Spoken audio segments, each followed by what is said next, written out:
Saudações a todos.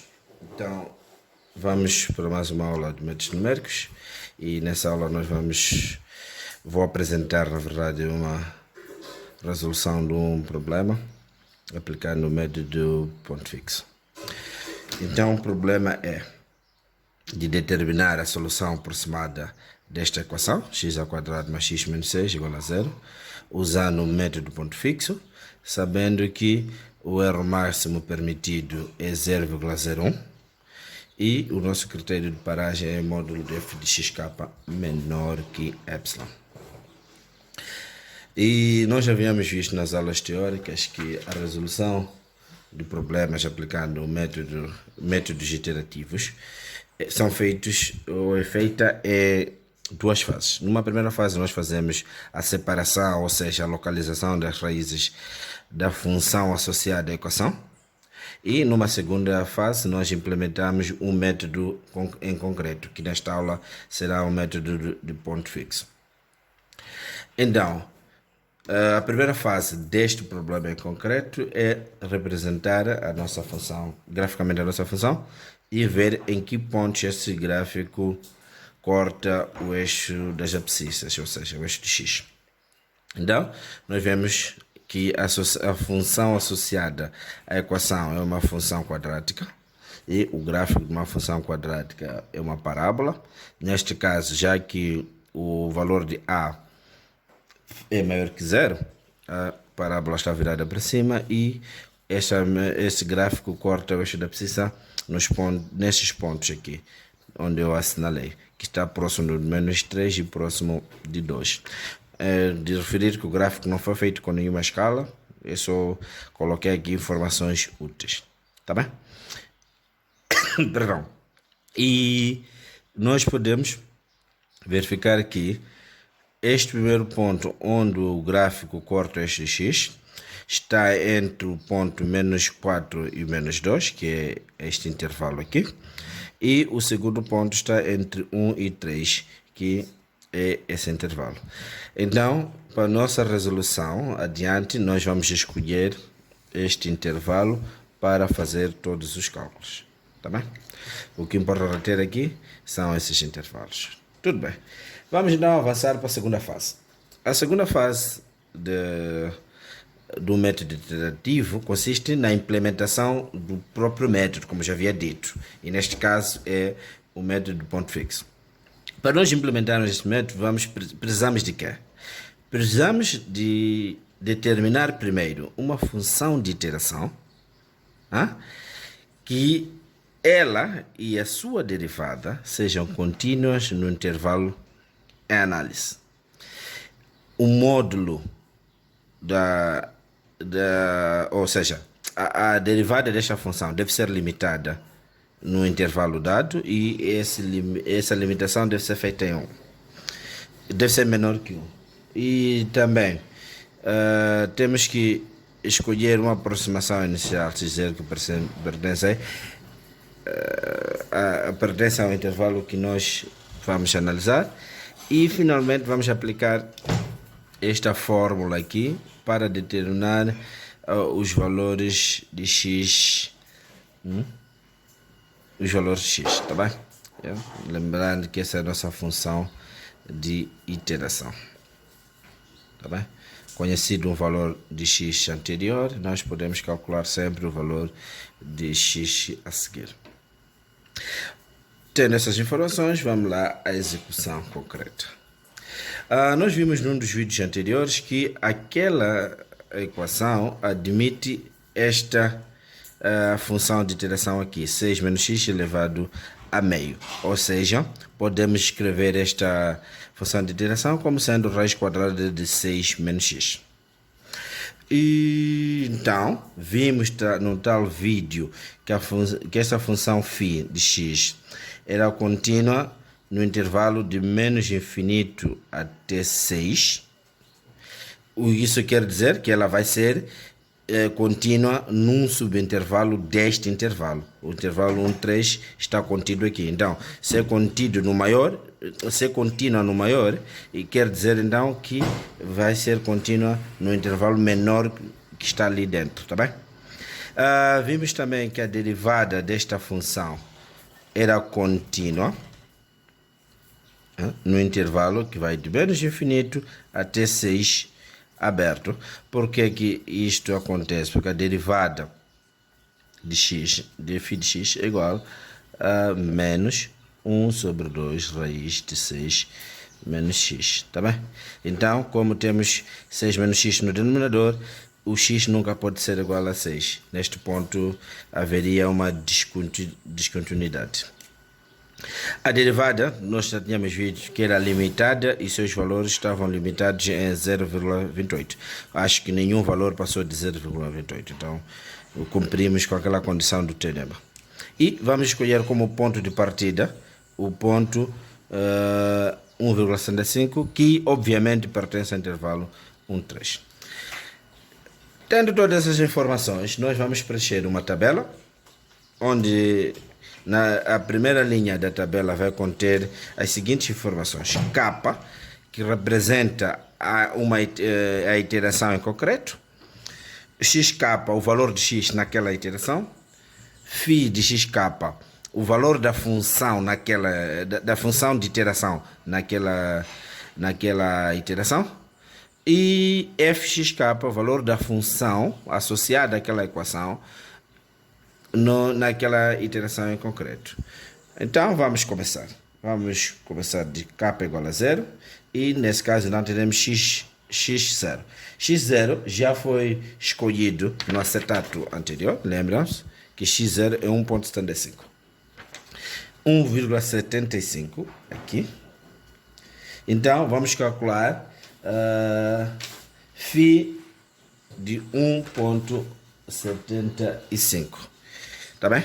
Isto, só para vocês verem, vai ficar raiz quadrada, abrir parênteses, 6 menos 1,75, fechar, colocar então igual, dá 2,616.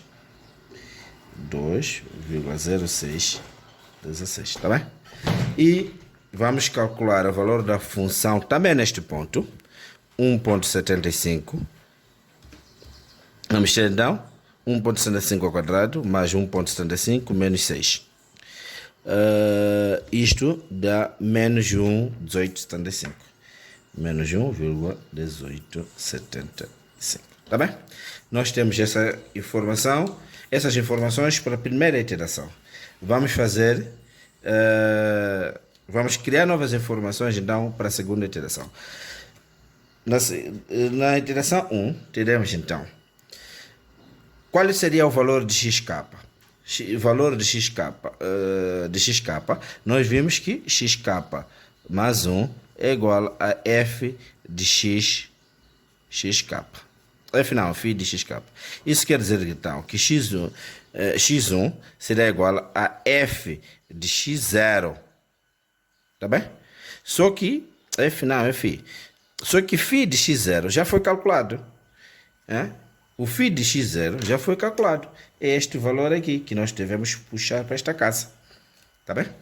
Então, teremos aqui 2,0616 e φ deste valor, feitos os cálculos, será 1,9846. E o valor de função neste ponto será 2,0616. Vamos lá recapitular como é que nós conseguimos este valor, porque o outro já tinha sido calculado. Vamos fazer raiz quadrada de que 6 menos 2,0616. Isto dá 1,9845. Às vezes, não sei porquê, mas sempre a última casa decimal apresenta problemas, tá bem? Ou às vezes calculado dá 6, às vezes calculado dá 5, não consigo explicar isso. Tudo bem, nós já fizemos os cálculos todos para a iteração 1, vamos fazer agora para a iteração 2. Por que é que nós vamos para a iteração 2? Porque sabemos que o módulo de f de xk é maior que 0,15. Lembrem-se que o critério de paragem é que este valor aqui seja menor que 0,01, tá bem? Então, iteração 2. Na iteração 2, teremos valor de xk, este calculado anteriormente, 1,9846. E o valor de xk, quando x de φk, quando xk é este valor, vai dar 2,0039. E o valor de função vai ser menos 0,0768. Na iteração 3, teremos então este valor vem para aqui, como este também veio para aqui. Teremos 2,0039 e o valor de φ, quando x é esse valor, dá 1,9990. O valor da função será 0,0195. Este valor continua maior que 0,001. Então, o nosso processo iterativo continua. Vamos para uma iteração 4. Na iteração 4, teremos 1,9990. Sim? E o x calculado será 2,0002 e o valor da função será 0,0050. Tudo bem, como pode-se ver aqui, o módulo de f de xk nesta iteração é menor que 0,01. Assim sendo, quer dizer não que o nosso x barra é igual a 1,9990, que faz com que a nossa função seja igual a 0,0195. Há uma coisa curiosa aqui que eu consegui perceber. Se nós formos ao gráfico de função, ou calcularmos os zeros da função, onde é que está isso? Onde está isso? Onde é que está? Está aqui. Se nós calcularmos, fazermos o cálculo a partir do delta disto, vamos ver que delta é b ao quadrado, que é 1 ao quadrado, menos 4ac. Então fica mais 24. Isto dá 25. Quer dizer que x1 será igual a menos b, que é menos 1. Isso aqui é 25. Menos 1. Mais ou menos x1, x2. 5 sobre 2. Nós vamos ter duas soluções aqui, então. Uma vai ser menos 1 mais 5 sobre 2, que dá 4 sobre 2, dá 2. E a outra vai ser menos 3. Vejam que o cálculo feito manualmente indica que o valor de 0, ou a raiz, é 2.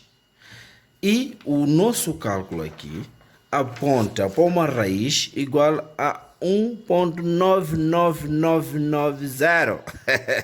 Isso que quer dizer que o erro cometido neste processo todo, no geral, é igual a 2 menos 1,999. Isto dá o erro absoluto nesse caso, é igual a 0,001. Amazing! Isso é incrível, quer dizer que o processo produziu uma solução muito, mas muito próxima da solução real. E vejam só o que confirma que esta sucessão, esta função de iteração que gera aquela sucessão, é uma sucessão real que converge, faz com que os seus valores calculados convirjam para a real solução do problema. That's amazing. Obrigado.